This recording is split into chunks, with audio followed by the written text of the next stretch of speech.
I think that's pretty good stuff. Take it, take it. Really small, then I can push it right through. Is this all right?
Yeah.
I can talk. How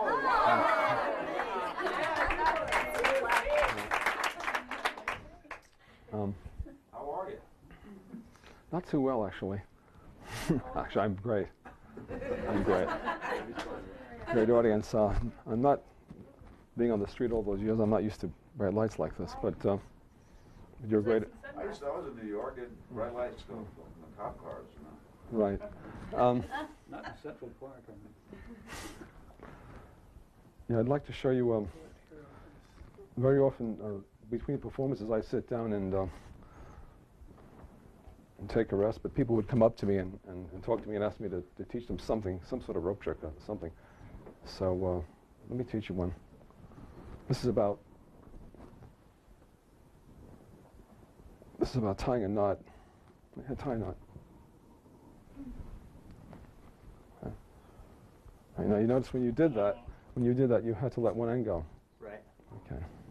When you pull it, right, okay.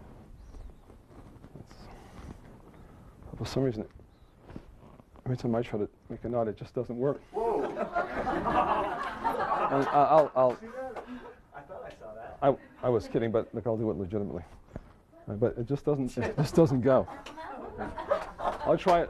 For some reason, I'm a very skilled fellow, but if I try to do two of them, let's see. Oh, that should be successful. That should be pretty good. Yeah, that's pretty. This doesn't work. I've got an idea. Perhaps if I pretend I'm a little boy learning to tie his shoes, that's got to stay, because you know these kids do this. You know how they like to do that. They do things like this, and then it never comes out. Ugh. And this is never coming out. That's just get a little. You can pull on it. It's all right. It's secure. That's secure. That's secure. With me, it still doesn't work. It just doesn't work. I don't know what the hell is going on. Now,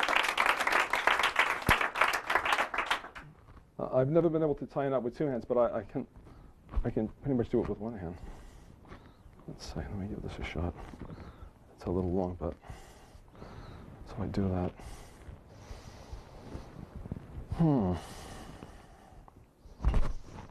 And we should get one hand I can do. One hand, two, forget it. Impossible. That's it. No, do me a favor and tie your knot again. Great. Now, of course, what I was doing before were the slip knots. I'll show you how to make one. In fact, I'll show you where you can do it without even letting the ends go. It's over here so you can follow there. No? Here, there. But it's not real. It's not real. Let's do this again. It's only, but it's false. Here, hold on. It's actually slip. Hold on. You just give it a pull. Pull. Oh shit! This is.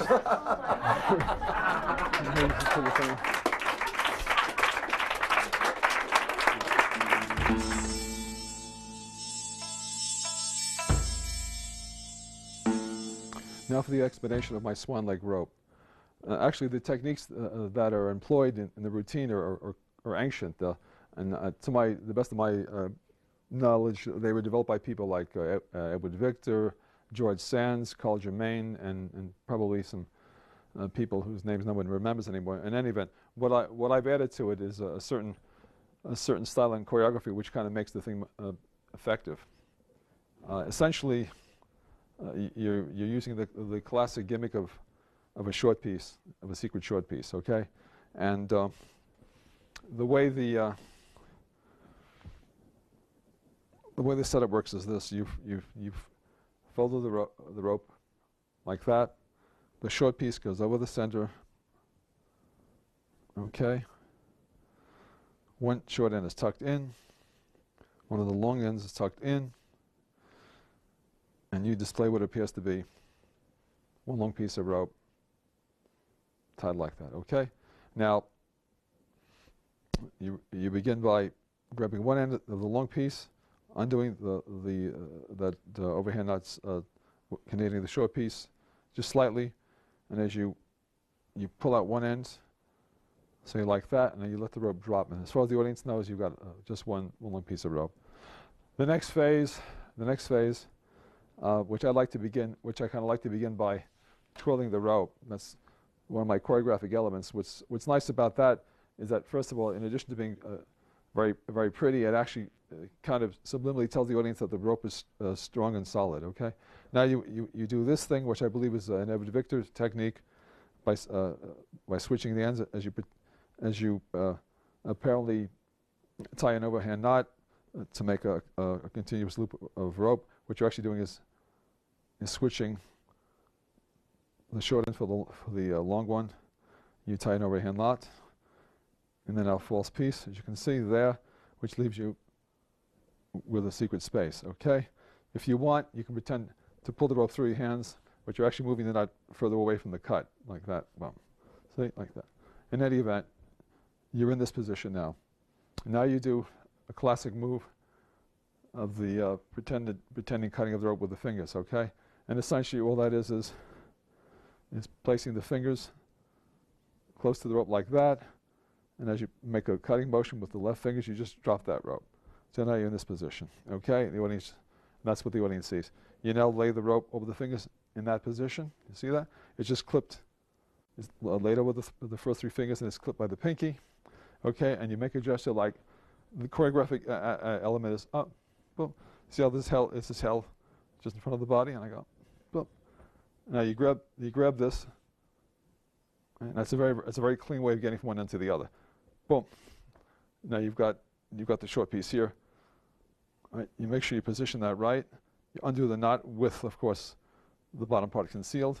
And you're actually opening the short piece, which looks like like a short piece that was severed from the other piece of rope, but you've actually got that.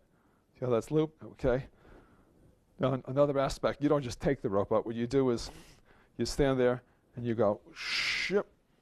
That makes it a bit more elegant. Now you display, you grab that like that. If you want, you can face them, right? You've got this kind of symmetry here. You do that. Make sure you hold on to the loop securely so you don't knock it out of your hand. You go like that, like it's solid, and then you just relax and draw the rope through your hands, which gives the illusion that the small rope is stretching. Okay, now you pause. Right, now you don't, instead of dropping both ends down, I like to do it one at a time because, again, it's more elegant and it's more clear about what's happened. You've got the original long piece, and you've got the short piece, which is now long. You see that emphasized at that point. Okay? All right. Now, if you want, no one's going to notice it. You can just sort of straighten the ropes up. You can make that short rope a little more even. All right. Now you do another classic move. The first time I've ever seen it described is in a book by Carl Germain with a ribbon, but essentially it's a slip knot that's being brought over a short piece. All right. You turn the hand palm to the audience, go between the ropes, take the rope that's in front, give it a twist and put it over that, go there and make sure that you take the loop and bring it behind the point where the short piece is engaging the long piece. Now you'll feel which end of the long rope is going to slip it forward, and you pull it and just do that. So you're there, okay? Bingo. So now you're in that position here.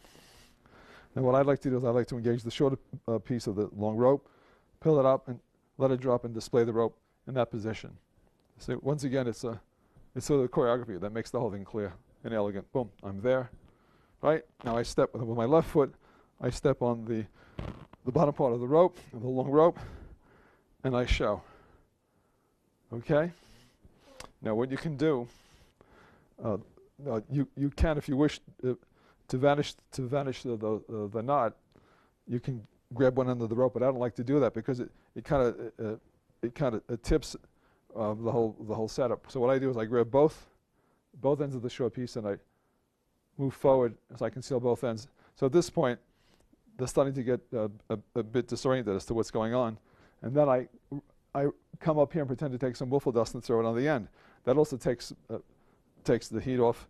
You drop one end, pull that through, and what you've got left is a slip knot, but they just think that it's slowly coagulating to one rope because they don't see the ends, and then boom, and then of course that's your applause position. You pause for the applause, and now dramatically to bring the applause up again, you take the rope. You don't just take it like that. You take the rope this way and you swing it around and you pause. And that's your finishing position. Boom. Okay. The next phase of the routine is the jumping ends effect. Now, for the jumping ends, you're doing something similar to the end for end switch, but instead of going end for end forward, which engages the short piece over the long piece, you're actually going away from yourself. You're going the opposite direction. You see that? But of course, the forefinger has to engage both pieces against each other. They kind of crisscross the short piece under the long piece. So in this case, I'm here. You don't want to go too far down. You go about that far down. As you're supposedly tying it, you switch the ends this way, which gives you that situation. So basically, you've actually got the short piece kind of doubled over in the middle here, and okay, now you're there. One more time for that. You can try to maybe take it a bit further down, so that way, when you end up with the short pieces there, it's a little bit more centered. Now watch here. Right here. Boom. You do that. That's good enough. Now they still don't understand what's going on, but now you're going to give the illusion that you're sort of moving the rope between your hands. So what you really like this. Okay, now what it looks like is this. It just looks like that you're stretching the rope and you brought the end to that side. Got it? Yeah. Now what you want to do is make those ends jump over to the right. Now the way I like to do it, the thing I added to this thing is the misdirection. You should only be looking at the left on your left, which has the short ends. You see that? What I do is I bring one end down, and I squeeze. And as I'm squeezing here, without looking at the right hand, I let that appear. That gets a laugh. See, and that's basically this. Look what's happening. I just go bop. Okay. So once you're here, it's bop. It's like you say, what's going on here? Now it's very important that you keep the eye on the left hand, and you drag the rest of the short piece, the other end of the short piece, into your hand, forming a kind of a small little ball, which you have sort of in the top part of your fingers. All right.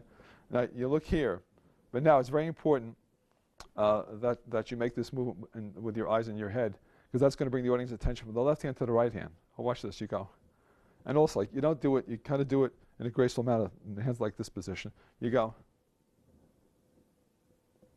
As soon as your eyes go here, you let go, and then without looking at this hand, you let go. Now the attention's here. See? Now you engage. Now you grab to make sure there's no heat on this hand. Now you grab it, and you just display the rope that way. Right, fine, boom.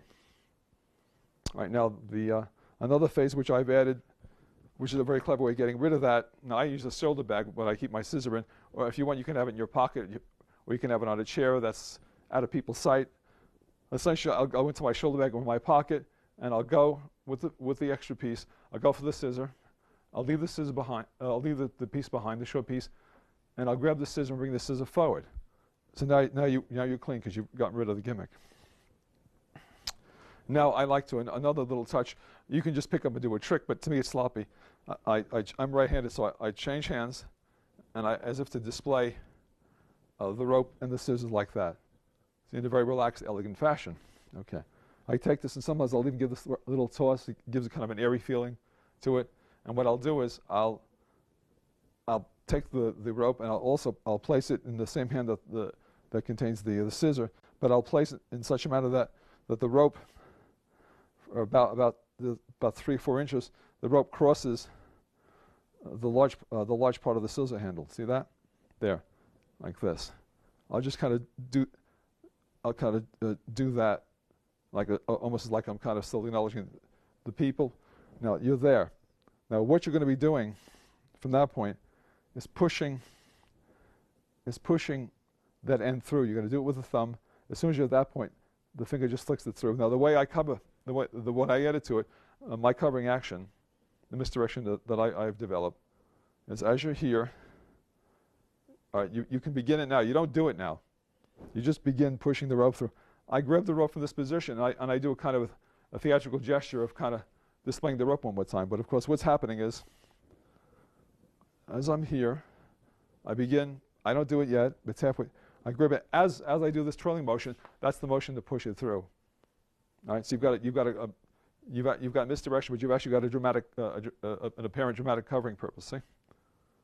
All right. Now you're inside. Now that sets you up for the classic ring penetration, which is done with a scissor, which I think is more effective. The earliest recollection that I have of learning it was in a book I read years ago by Peter Wallach. Now, whether it was his or not, I don't know. It was an old Will Golston book. In any case, but it was taught to me by a really nice magician named Senor Marta back in '74, and after that I ran with it. Okay, it's here. Now what you're going to do, you've got to make a loop. It's a legitimate loop in the rope, just by tying the rope that way. See it? I'll show you from the performer's perspective. You go left over right, and you just twist. It's a genuine knot. All right. So when you end up in this position, yeah. So that now once you're there, you can close it so it's about that width. You don't need it any smaller or larger. All right. Now what you're going to do is you're supposedly throwing the scissor at the bottom end of the loop with the idea of penetrating it. Now what's really happening is this. All right. Now you bend this in order to. Now you could throw it this way, but there's no way of being certain if you're going to land there. So what I like to do is I like to bend the left hand and grab the loop up here to make it secure so it can't move anywhere. Now the right hand, which remember still has the scissor threaded on it, throws the scissor without letting that end go. You throw the scissor through the loop, and when you do that, you get this optical illusion. Boom. Because what's really happening is that you're actually displacing the position of the rope. But anyway, and that's a killer effect. See that? Bingo. Okay, now don't do what many people that I've seen do this routine. I do that effect, whether it's with a scissor or more generally they use a ring. They make the mistake of tightening the loop as soon as it goes through. If you do that, there's no trick. There's no illusion. All it looks like is that you executed a false knot. So that's not good. The illusion is in maintaining the circle as close as possible. The trick is in maintaining the dimension of the loop throughout the whole effect. If that thing gets smaller, you got no tricks. It has to be. You can get a little larger, but not get smaller. Okay. Boom. You see.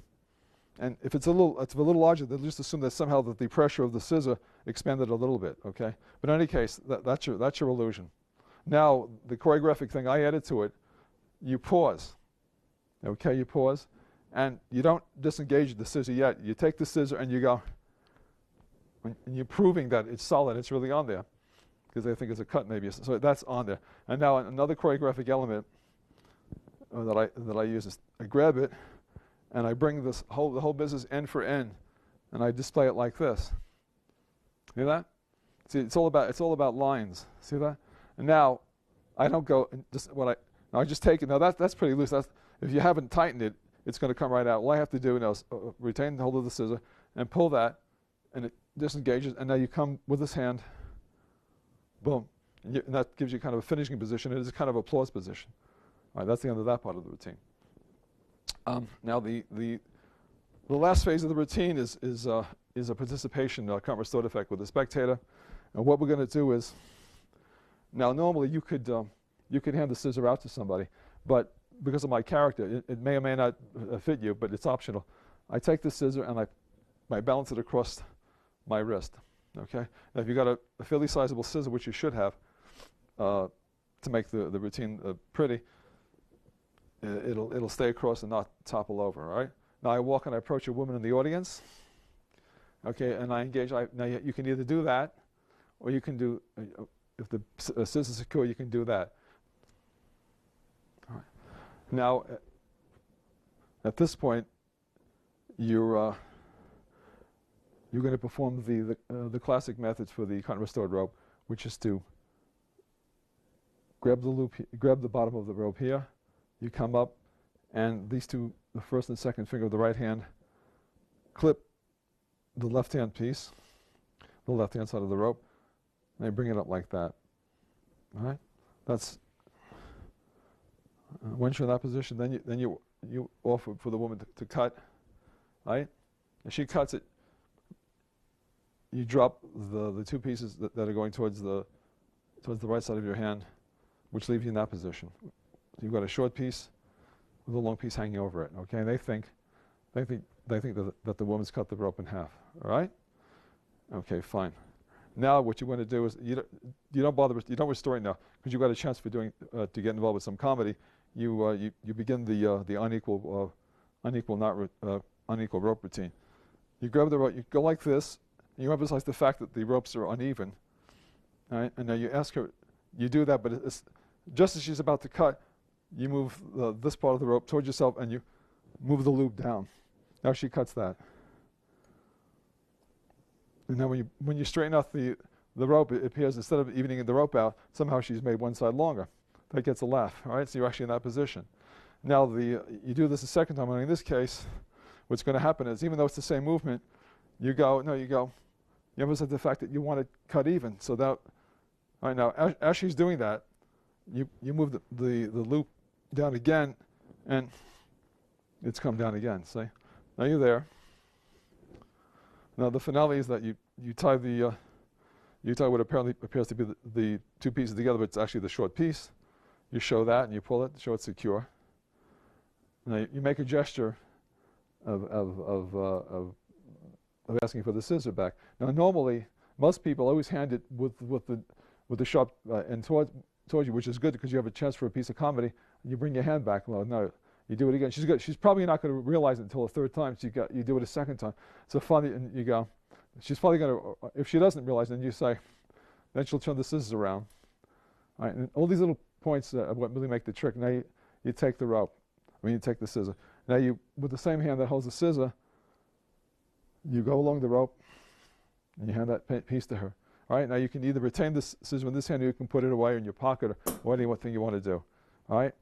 Now you make a gesture, you make these kind of theatrical gestures, really displaying the rope to the audience, okay?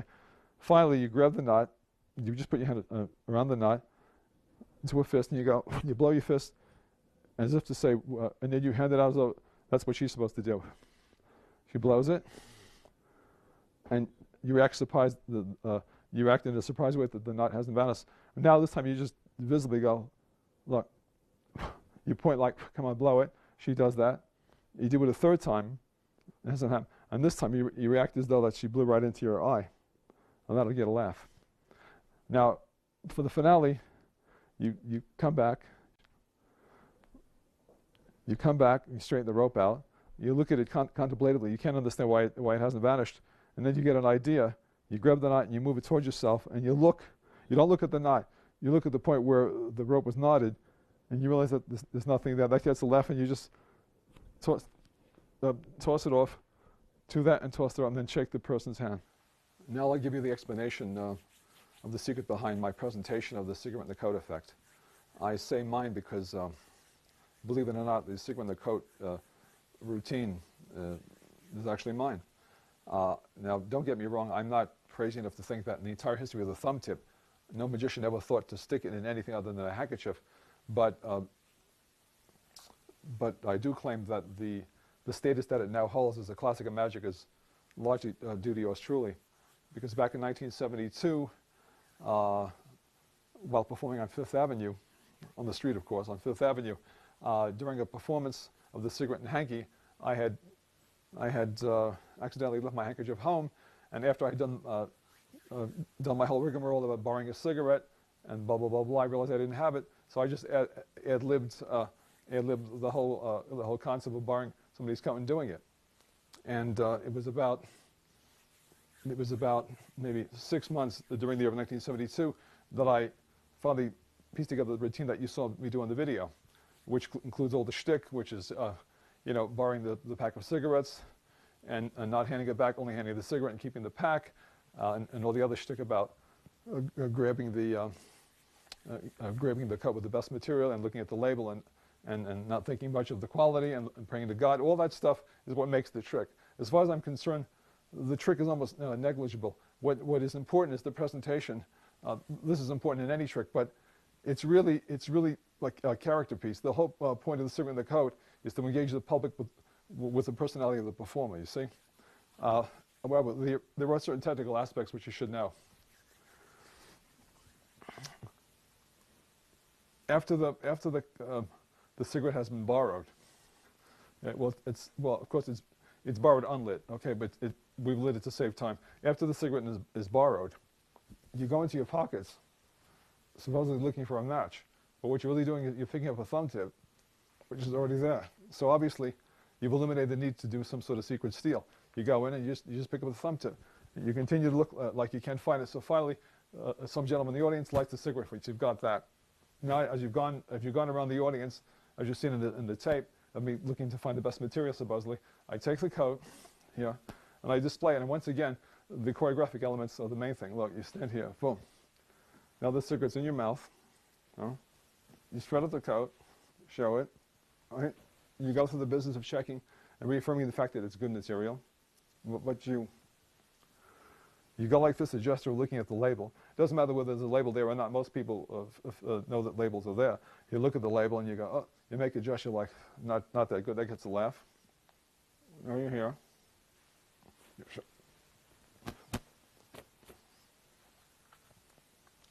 Now you've loaded the tip. All right. Now you show the cigarette. And by the way, if no one has a full pack of cigarettes and there's only somebody smoking a cigarette, sometimes it might even be better. You lose the gag of not handing back the pack, but you gain the advantage of the fact that probably most of the cigarettes are already smoked down to the butt, which makes the technique for sticking it in the thumb tip much easier. Anyway, but you don't stick it in directly. What you do is you kind of make a threatening gesture that you're going to burn their coat, but instead of actually putting it in, you lower the coat. You look towards them. You do it, lower it, do it, lower it, do it, lower it. And the audience is starting to guess now as to whether or not you're going to do this thing. But anyway, so you do it, you drop it in. Now, depending upon the brand of the cigarette, some of them will smoke up more or less. Now, if it does smoke up, if you just squeeze the tip, and any tip will work except for a metal one. You can use a vernet, you can use a rubber tip. If you just squeeze a bit, you'll get it's almost like sending smoke signals. This is good because it gives the illusion that the material is burning, you see. Right, so now what you do is very openly, you do this, you don't put your thumb in. You take your first finger, you stick it in, you put the second finger in, the thumb goes in, but then you don't stop, you continue with the other fingers again. Now the tip is here, but the attention's here. You rub, and now the right hand with the thumb underneath the coat, grabs the top part of the coat. You're looking, you pause, and you address the audience on all sides. And whether you're working on the street or in a cabaret or any place, it's very important to do that. All right, because you're making a bigger issue out of the whole business. You rub here. The advantage is you pause, and you don't just take the coat. You take it, you kind of toss it up. The tip's not going to fall off. You toss that coat up. Voila, and you display. That's your. Now you drape it. I drape the coat over the right hand, over the thumb, and the two middle fingers, and without saying it, this gives you a very nice finishing position. It's kind of nicely choreographed, but you're also subliminally saying that both hands are empty. You see. So it's like this. You finish here. Boom. And now what I'd like to add to it, I like to add a little piece of business when I'm handing back the coat. I don't hand it back right away. I actually hand the coat back with the hand that has the thumb tip on it. I make a gesture to hand it back, but I don't hand it back, and I open the coat and I show it to the other side of the audience, as if to say to them, like, look, it's really restored. You do that. You go back to the owner again. You go this way to another person, and they finally say, okay. They do one more time. Boom. It's like, then they finally, now, if this is done right, more often than not, the person will grab his coat back, which will be another laugh. He just grabs it back and like that. In any case, it's a cute gag. The Al Baker diminishing cards.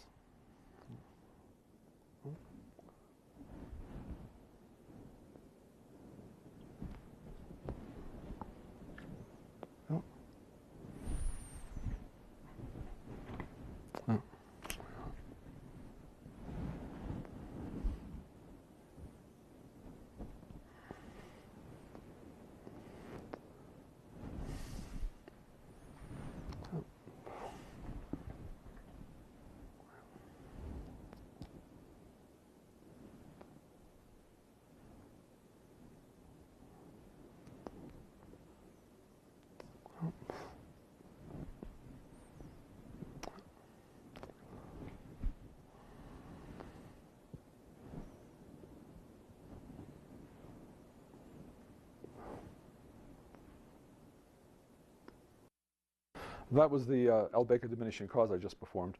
In my opinion, it's the best of all the versions that exist. This is what the gimmick looks like. See it? You'll notice that there are actually 4 separate packets of cards. Each packet has been cut into a kind of a upside-down L shape, and they've been threaded so you can fan them. And that's what it looks like from the front. See that? Each one of them is built along the same process. See that? And there are also clips to engage each fan, so you can't push it to the right side, only to the left. Okay? It's 1. Here's the second one. 2. 3. And the 4th one. And you notice they're all riveted at the bottom, so you really don't need a manipulative skill to fan them. However, you need a good deal of skill to do the trick effectively. And I believe the method that I've come up with, I think, is the best handling of all. Look at, now normally the trick was done by just kind of like pulling the packets away, either with the hand or with a card in front of it. This is not effective. It's not good magic.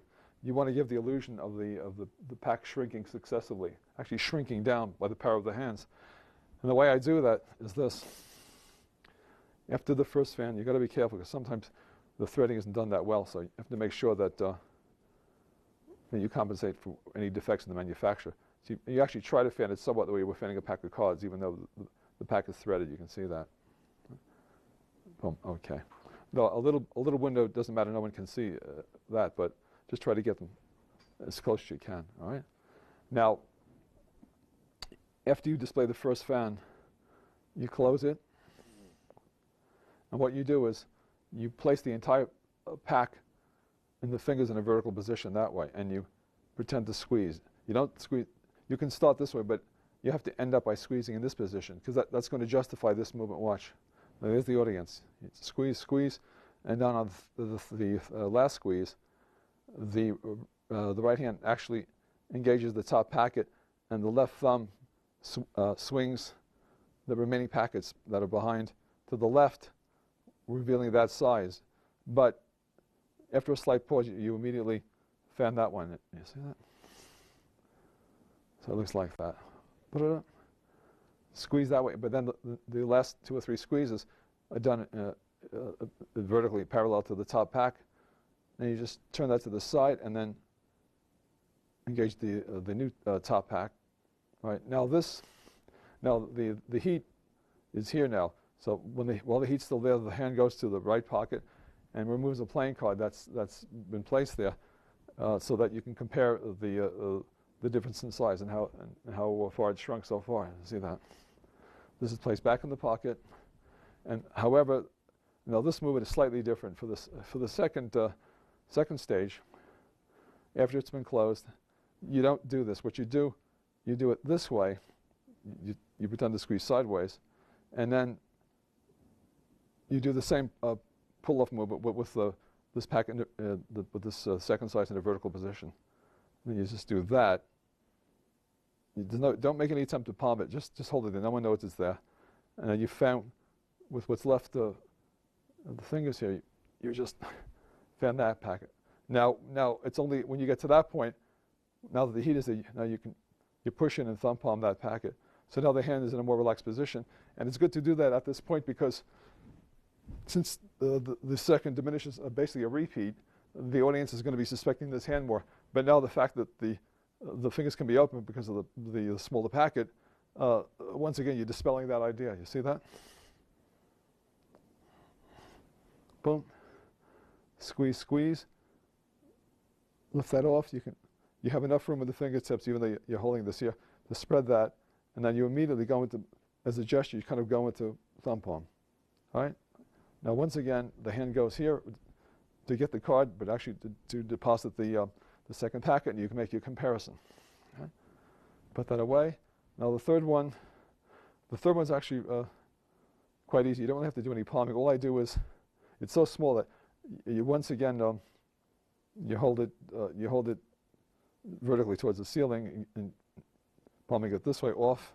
It's the same technique as the second stage, but in this case, all you need to do is just to push the bottom 3 fingers back and then fan it with the last packet with the finger and the thumb, the first finger and the thumb. See it? There's nothing to it. But by this time, they're pretty much convinced that you're actually shrinking the cards, and they've already seen, and by the second time they've seen the fingers open, so no one's really looking anymore. So you do that, you pretend to squeeze, you're just grabbing this, and then just bringing those fingers in. You it's not even a finger palm. You just squeeze it back into the top part of the hand, and just do it. You don't make any attempt to palm it. Not necessary, because you can point.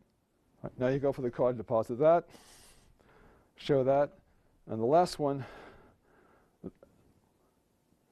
The last one, all I do is, after I squeeze, I just kind of push it to the left. Right, and these 2 fingers, actually classic palm, but these 2 fingers push it into the classic palm. But as I do that, I keep the hands close together, and immediately bring these 2 fingers here. All right. It's almost hard to describe the action, but I'll try. Look, you do this. Remember, your eyes should always be on the left-hand fingers. You do that. As soon as it's helpful. You can kind of slide it. You can kind of slide the little packet along the edge of the thumb if you wish, a little bit, and then into the. So it's kind of, and then you immediately bring the right hand first and thumb together with the left. And you do it just for a second. And now what you do is, now of course since they're classic, you can just drop the hand and relax the hand with the fingers open, and the attention's there, and the cards are gone. Now I'll teach you the technique and the presentation for my encore effect, the vanishing or reappearing water. Basically what you're using again is our old friend the thumb tip. The only difference in this case, you're using a soft rubber one, which are now widely obtainable. It's a soft rubber one. I think mine is a Japanese make. In any case, this is also in your pocket. If you're right-handed, it's in your right pocket, and you've got it there alongside the Vernet. I use Vernet, the solid one. And the fact that one's soft and one's hard, it's very easy to know which one to pick up. So after you've done the coat routine, it doesn't matter whether you want to deposit the Vernet with a cigarette butt in it back in the pocket or not, because you're going to know the difference. Anyway, when you get to the end of your act, even if you want to follow the cigarette in the coat with the water, it doesn't matter because the effect is so totally different. Nobody associates the principle. Now the way that I do it is this. What I do is usually this is done as a street trick. So if you're in a park or in a place like that, there's always somebody drinking a can of beer or a can of soda or something like that. Those will all pour pretty well. What you want to avoid are bottles, because bottles have a tendency to pour kind of out. They don't pour straight down unless there's very little left in the bottle. If the bottle's halfway full or a little more, it's going to go out, so forget it. What you want is like a cup, and if you in a situation like you're at a bar or maybe you're at a party, if you can plant your own cup of water or beer or whatever, so much the better. And if you do plant the cup, let it be a soft paper cup or that you can kind of bend. This way, with the crease, you're going to get a very good pour. Now, in any case, the way to load the tip is this. After you finish your last presentation, you're standing there or you're talking to somebody or they think the show is over, you're just relaxing, you load the tip on, all right?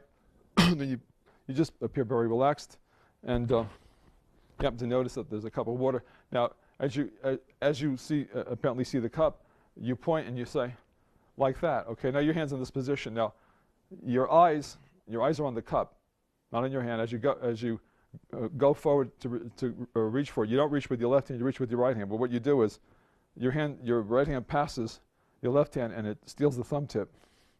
Right? So they've seen both hands empty. So now you're there. Okay. Now you make a big thing. You know what you can do is instead of drinking it, you might kind of smell and go, ooh, what is this stuff? That's a little joke. Now with the tip of this left hand, you balance the cup or the can or what have you on top of that hand. So now you're clean. Now you take it, you squeeze the cup a bit, and oddly enough, you don't have to pour much. You can make a thimbleful of water look like a larger volume if you do this right. You can start here. You start close to the hand. As you pour, you come up a little bit. It's very similar to the way Marvin Roy pours the milk into the paper cone to do the vanishing milk. But anyway, you do that. You don't need much more. If you want more than that, you can just give it a little bit more. It's important to come up so they'll see that it's going in. Now, after you do that, you immediately come down as though. Remember, your hand is supposed to be nothing but a normal hand, so you're doing to make sure that the water doesn't fall out. Now you go over to the spectator. They hold it. Now you bring their hand down. Now as misdirection, you look at them, and it's good to sort of bring the hand in front. All you do as you do that, you just steal it off the. You steal it out of the fist. What you don't want to do is to jab your finger in because you don't want the water shooting out. That's why you don't put more than about a thimbleful. You come out. Okay, now you're here. Now what you can do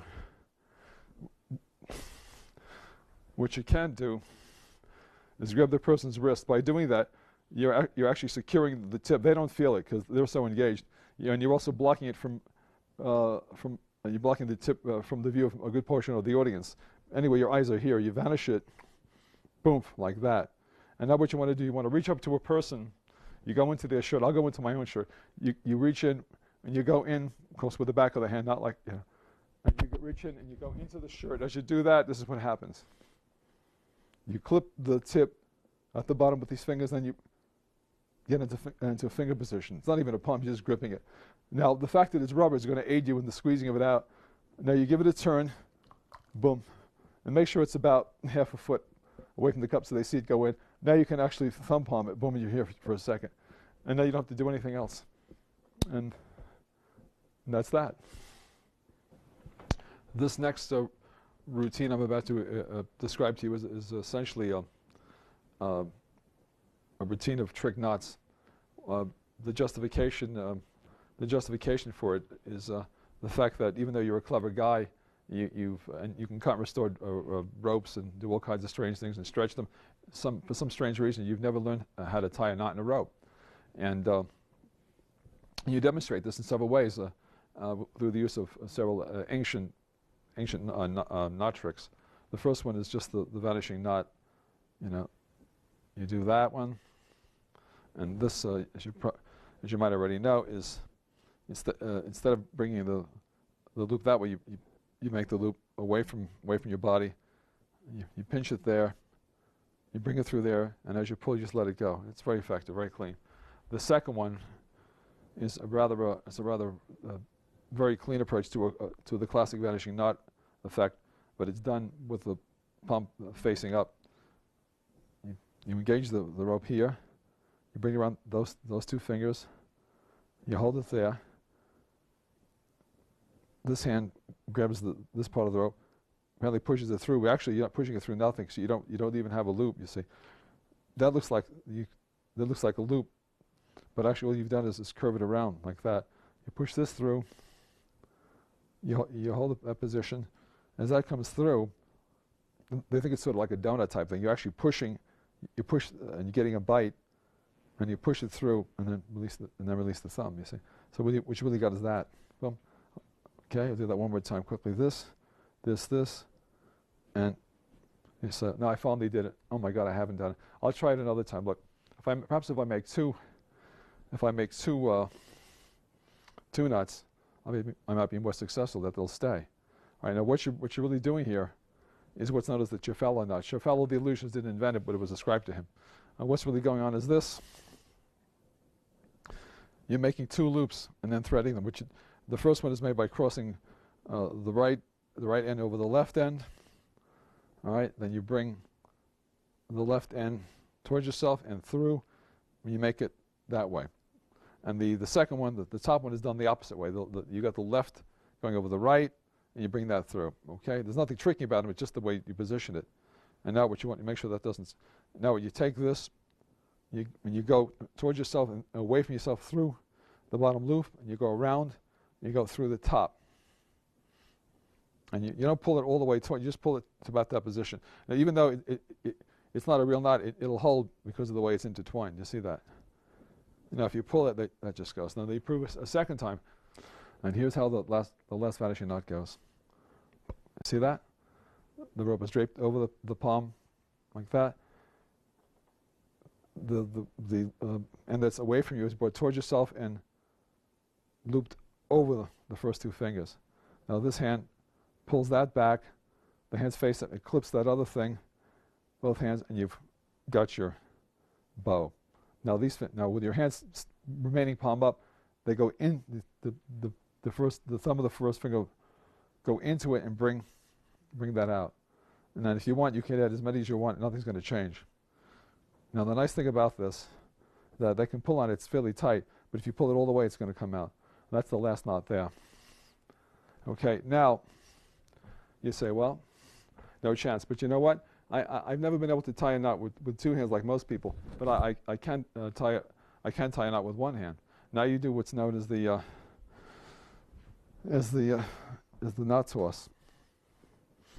Now this is a lot less complex in the description. However, it's very hard to execute, and there's a certain way to do it. Now, ideally, the rope actually shouldn't be as long to touch the floor. If I have a scissors, I either cut it, or I can just bunch this up in my hand a bit to make it a touch, so it's not touching the floor, because you don't want to go so high. You want to have your hand like that. In any event, what you want to do, you've got to imagine that the rope is not a rope, that the rope is a stick. Okay, and let's say that it was a stick, and the stick is either being held by a person or it's being held by a string. Now you've got to imagine that that's a rigid piece of wood, a stick. And what the hand is going to do, the hand is not going to jerk the rope. Most people never get it, even magicians, because they think they've got to jerk the rope. You don't jerk the rope.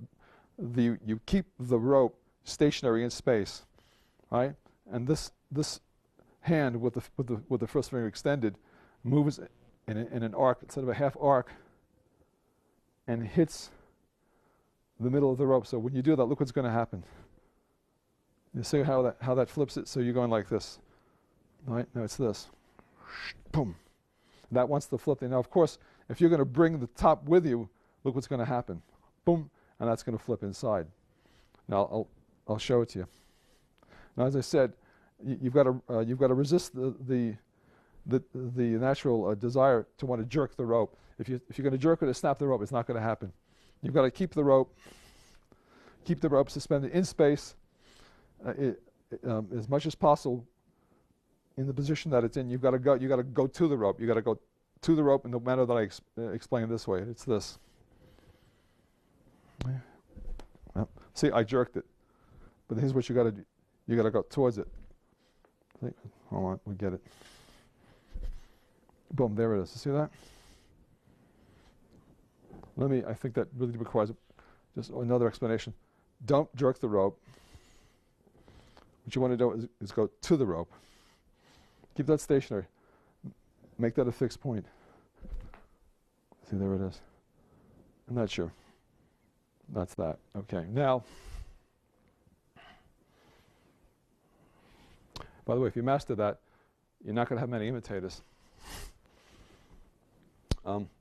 The next part of the routine is kind of a comedy thing. You say, you know,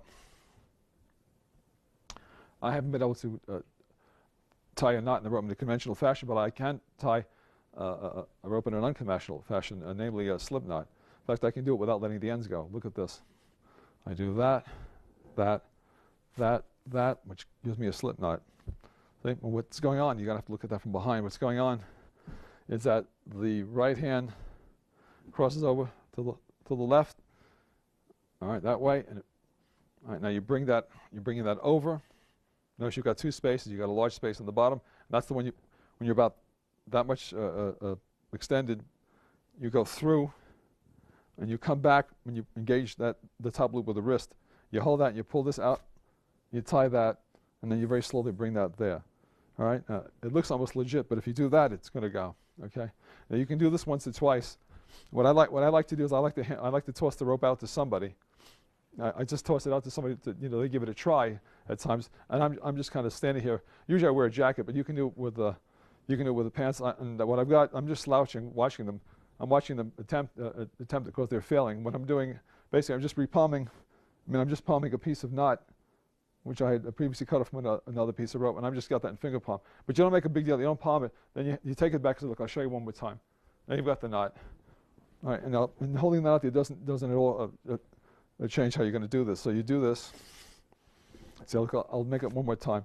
You say, look, it's really, you hand one end to one person, you hand another end to another person. You say, look, look, see if you can pull it out. And then you let that drop. So they actually pull the knot out, and that gets a big laugh.